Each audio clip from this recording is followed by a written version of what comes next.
Imagine sitting down at your kitchen table with just a blank piece of paper. Okay, setting the scene. I like it. Right, but instead of calculating your taxes or, writing out a grocery list, you are forced to write down the names of every single person in your life who knows your absolute darkest secrets. Oh, wow. That's intense. It is people you are entirely unmasked in front of.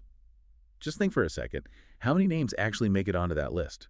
Like 5, 1. Zero. I mean, it is a genuinely terrifying thought experiment. Most of us go through our entire lives basically avoiding that exact level of exposure. Exactly. And welcome to those deep dive, because we are looking at a document that demands you do exactly that. We've got our hands on a highly structured workbook, and it's dated December 2019, authored by Alan S.L. Wong. Right, and the stated mission of this text, just to give you some context, is to audit and guide a person's spiritual intimacy with God. But what makes this source material so compelling, and this is regardless of your own personal faith or background or belief system, is that it serves as a literal masterclass in the architecture of intimacy itself. Yeah, it really does.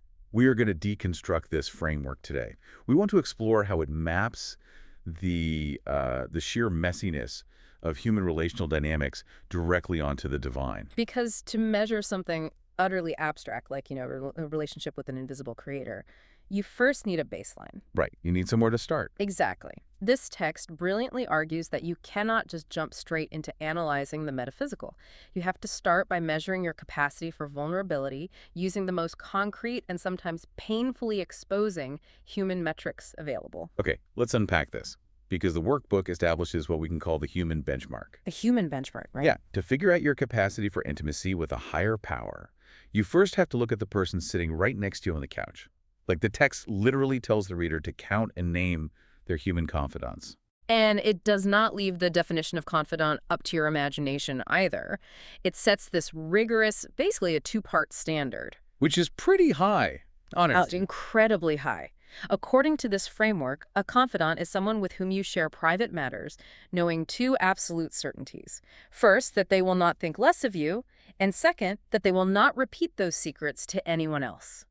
Think about that high bar for a second. Mm-hmm. If you're listening to this right now, maybe on your commute or while doing the dishes, just run that filter over your own social circle. It really narrows the field, doesn't it? It zeroes it out for a lot of people. Someone who knows your worst flaws, your most embarrassing failures, and you have total, unshakable certainty they won't judge you or weaponize that information. Right, and Section A of the workbook gives you space to circle anywhere from 1 to 7 confidants. But then it just drops this completely provocative audit question right in your lap.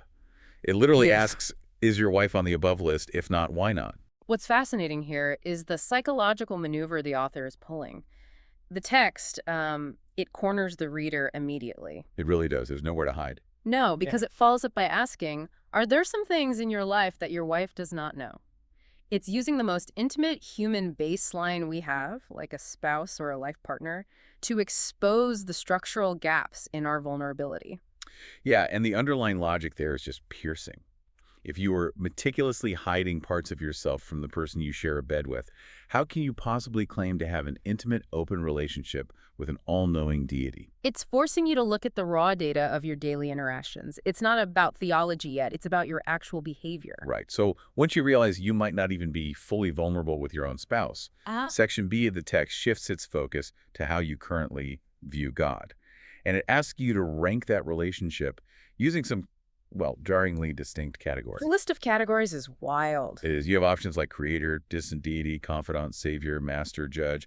And then right in the middle of that list is fairy godmother. Fairy godmother. Yes. I have to stop here and look at this logically. Why on earth would a serious, structured religious text place a whimsical, almost cynical option like fairy godmother right next to heavy theological concepts like creator or judge? Well, because a fairy godmother represents a purely transactional relationship, which is, honestly, our default human setting when we are stressed. Well, that makes sense. Yeah. Like when you're in trouble and just need a quick fix. Exactly. Think about the classic fairy tale trope, right? You wave a wand, you get the carriage, the dress, the immediate solution to your crisis.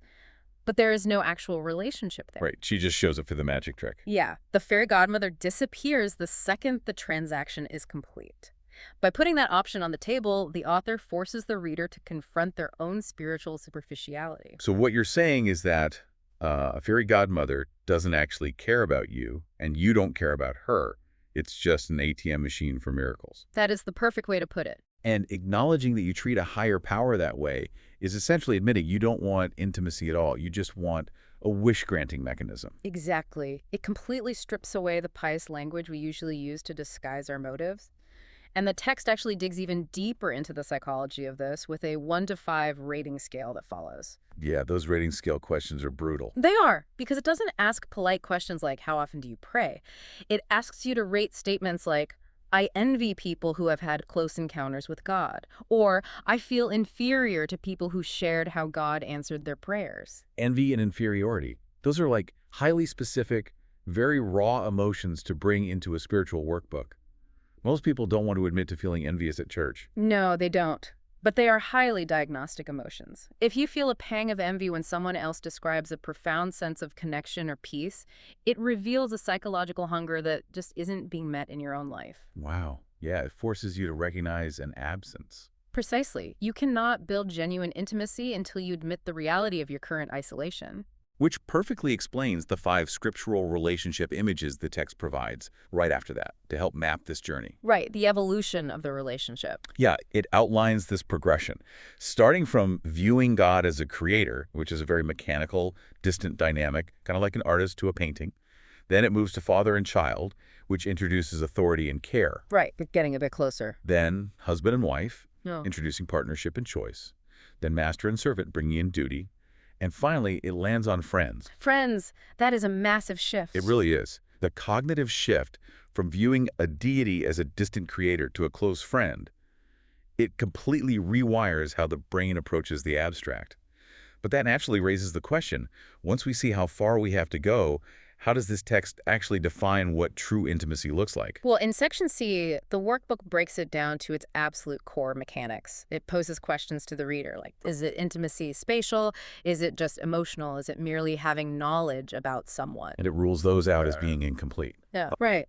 In Section D, the text lands on a very sharp twofold definition.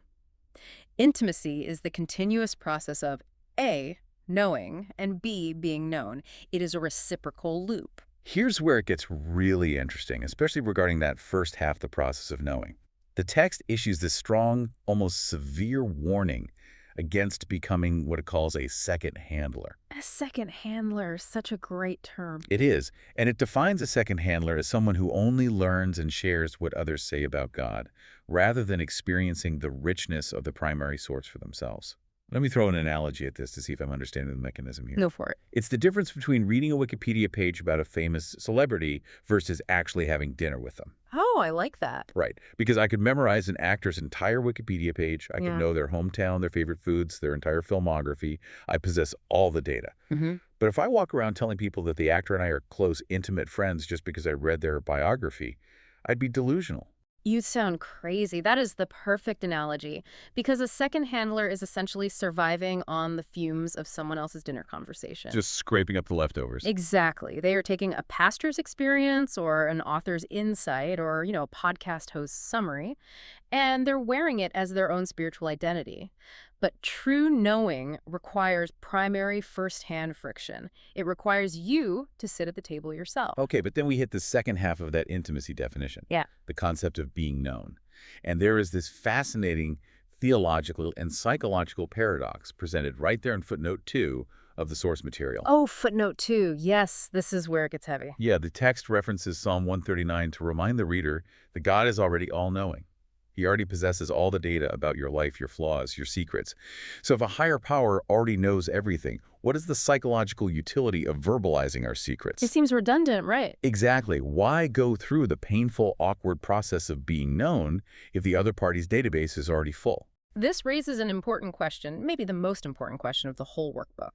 Because the act of disclosing your secrets isn't about transmitting new information. It's not a status update. So what is it doing then? It is an exercise in breaking the illusion of your own hiding.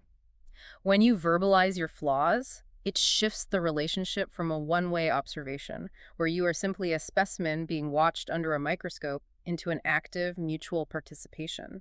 Okay, that makes a lot of sense. And the text actually references Romans 5.8 to reassure the reader that this omniscience isn't a threat. The deity already knew your flaws and still offered connection. So, by speaking it aloud, you are choosing to let the walls down. It's the agency of it. Yes, that deliberate choice to stop hiding is what creates intimacy, not the actual data transfer. It's the choice to be vulnerable when you don't actually have to be. And that naturally leads us to the roadblocks. Yeah. Because if mutual intimacy is this profound and we all secretly crave to be known without being judged, why is it so incredibly hard to actually achieve? Well, because our default state is avoidance. Yeah, we run away. Always. The workbook introduces a checklist of hindrances to drawing near to God. It lists things like superficiality, a lack of discipline, unconfessed sin. But it also introduces... Exactly. Intention is totally meaningless without action. You can sit by the water and decide to seek intimacy all day long, but until you actually jump, you are just a frog on a log. Just sitting there thinking about it. Yep. And the checklist of hindrances right next to those images explains why we refuse to jump. There was one hindrance listed that completely stopped me in my tracks. Oh, I know which one you're talking about. Amidst things like superficiality and unconfessed sin, it lists busy in ministry, in serving. Wait, hold on a second. Being busy in ministry is a bad thing. It sounds totally backwards. It does. Isn't the entire point of participating in a faith community to serve and do good works? How can serving be a roadblock? We connect this to the bigger picture. Being busy in ministry is the ultimate socially acceptable disguise for avoidance. Oh, wow. Okay. It is incredibly easy to hide behind doing good works to avoid the terrifying vulnerability of actually being known. The text is astutely separating utility from intimacy. We live in a culture that worships productivity. Oh, absolutely. Hustle culture. Right, and we tend to drag that exact corporate mindset directly into our spiritual lives. It's like a marriage where one partner is working 80 hours a week, juggling multiple jobs just to pay the mortgage and keep the lights on. They're absolutely serving the family. Their utility is off the charts. They're providing. Yeah. But because they're constantly in motion, they never actually sit down at the kitchen table, look their spouse in the eye, and have a real conversation. They are highly useful, but completely emotionally absent. And eventually that relationship hollows out, despite all the exhausted service being rendered. The workbook argues that we often equate doing things for a higher power with being close to that higher power. But they aren't the same thing. Not at all. True intimacy requires the quiet contemplation represented by those pencil sketches. Stillness is the harder choice. So what does this all mean? We've audited our human baseline. We've defined intimacy as the reciprocal loop of knowing and being known. We've identified that our own busyness, even our good, productive busyness, is essentially a shield we use to avoid vulnerability. Right. As we move toward the end of the source material, the text stops analyzing and starts demanding real-world application. Section E anchors its entire framework in specific textual evidence. It grounds all this psychology in ancient mechanics. It doesn't just offer philosophical musings, it provides a structural foundation. Yeah, it points to scriptures like Hebrews 11.6, which focuses on the belief that there is a reward for those who actually seek him, or John 14.21, connecting love to keeping commandments, and Isaiah 59.2, which bluntly states that internal iniquities create external separation. Proverbs 3.32 is in there too, about the upright being in his confidence. Yes, but the anchor point, the mechanism that really drives this whole workbook home, is John 15.15. It explicitly outlines the transition from calling followers servants to calling them friends. That is the pivotal shift. But it explains the why behind that shift, right? Yeah. A servant does not know what his master is doing. A servant just executes tasks. But a friend is brought into the confidence of the master. A friend is told the why behind the tasks. That scriptural shift perfectly mirrors the entire psychological trajectory we've been tracking today. It is the movement from the transactional, useful, fairy godmother seeking servant to the mutual, vulnerable, intimate friend. But the author, Alan S.O. Wong, knows that internal realizations usually evaporate the second we close the book and check our phones. Oh, 100%. The inspiration fades immediately. So true. So the workbook ends with a strict set of assignments. The reader has to read an external article titled 4 Practical Ways to Grow Intimate with Jesus from youthministry.com. Then they have to select one practical way to apply to their life within the next week. Not 4 ways, just one. Keep it actionable. Right. But then comes the vital final step. Before the next session, the reader must meet with an iron brother to share their answers to all these deeply probing audit questions. The term iron brother is essential here. It's a reference to the old proverb from Proverbs 27:17, iron sharpens iron. So it's not just a buddy you get coffee with. Exactly. An iron brother isn't just a cheerleader who comforts you and tells you you're doing great. It is someone who provides friction, someone who will challenge your comfort zones and hold you to your own stated intentions. Which is a fascinating structural shift for the workbook. Mm-hmm. Because for pages and pages, this has been a deeply solitary, internal, almost agonizing solo journey. Just you and your piece of paper. Right. But the final command essentially rips the paper out of your hands and forces you to hand your messy, vulnerable answers over to another human being. It brings the entire exercise full circle in a way that shows a profound understanding of behavioral psychology.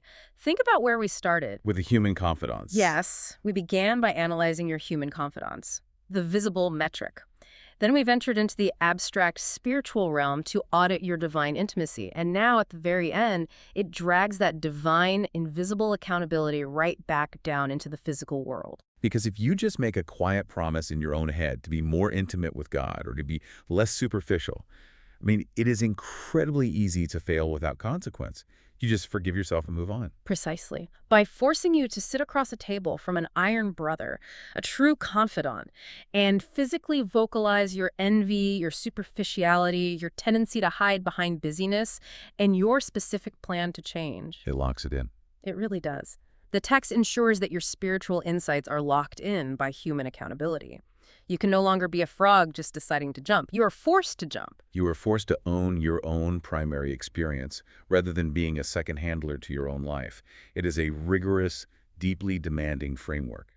We want to thank you for joining us on this deep dive into the architecture of intimacy. It's been quite a journey. Yeah, we've taken this fascinating 2019 workbook and watched how it systematically deconstructs the journey from recognizing our own transactional desires to stepping into a space of profound mutual knowing. It's a framework that challenges the very foundation of how we interact with the world, both seen and unseen. And as we wrap up, I actually want to leave you with one final implication of this text that goes far beyond a spiritual workbook. Okay, I'm listening. We talked about how a fairy godmother relationship is transactional, right? And how being a second handler means living off someone else's experiences. Look at how we build our modern lives today, specifically with technology. Oh, that's an interesting direction. Where are you going with this? Think about the algorithms that curate our social media feeds. They are the ultimate automated fairy godmothers. They instantly grant our wishes for entertainment, validation, and comfort without ever demanding a real relationship. Oh, wow.